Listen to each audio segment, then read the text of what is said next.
My comments, I am in support of the motion, although it's a tough call, and this has been a long and challenging process. It's years of work for the proponents and the community and our staff, and I do want to recognize the amount of change that's been made from the outset here. There have been a lot of good ideas brought forward, a lot of passionate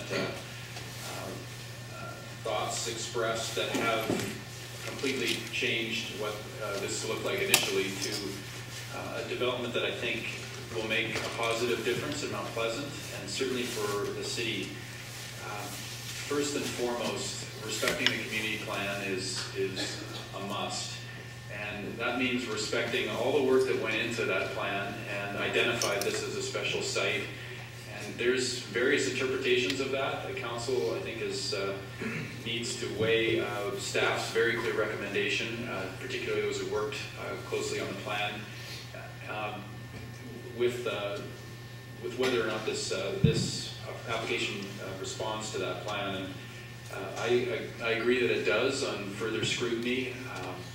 I hope that in future community plans there is as robust an engagement as what was triggered here with this proposal, is we need people involved in the plans, development of community plans, to ensure that we are clear. Council has guidance from communities as to what they want to see going forward. So it is unfortunate when there's not crystal clear guidelines around this, but based on what we've been advised on, based on what we read in the plan that was well supported by the community and then by council, we need to respect that community plan. Transit-oriented development is a top priority for this council, a key piece for our city right now, and this site sits on one of the busiest transit nodes in BC. Not only does that mean sustainable transportation using the transit system and the bike network, but we will likely see real change in the type of transportation that's available there with the Broadway Rapid Transit line station that should be at Main and Broadway.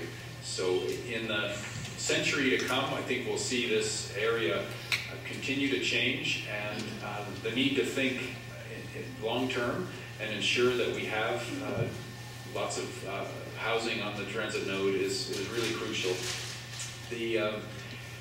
I agree there have been real challenges with the design. The combination of height and design certainly rubbed many residents the wrong way. And we heard eloquent denunciations of the form and the design. We had some who liked it. Beauty's in the eye of the beholder, and this is not an easy site to work with. We faced with the alternative under C3A of a large block filling the entire lot. That isn't a compelling alternative.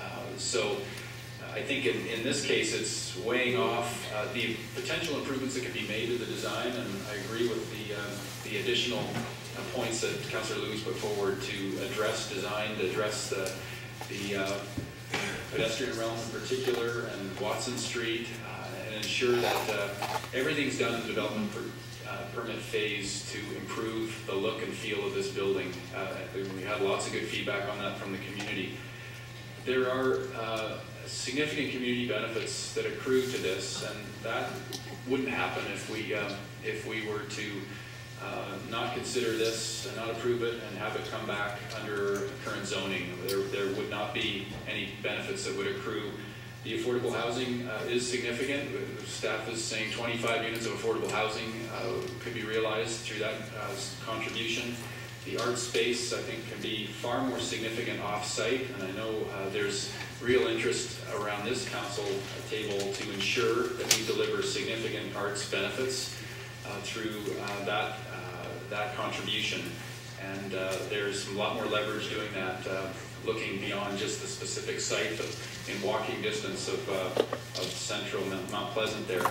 So I think there's been a lot of great words spoken to this. There's clearly a real interest in shaping the future of Mount Pleasant, the community being more involved in that. We have 2 other sites that are of same significance, and we expect there to be a robust process around that that takes into account all that's being said in this public hearing.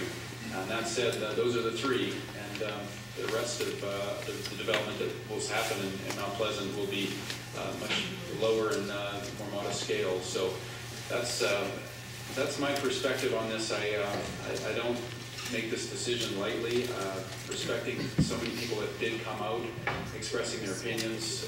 Thanks for all the hard work. And we still have a development permit phase of this for people to be involved in and make sure that we get the best possible building and addition to the community that we can through this. So.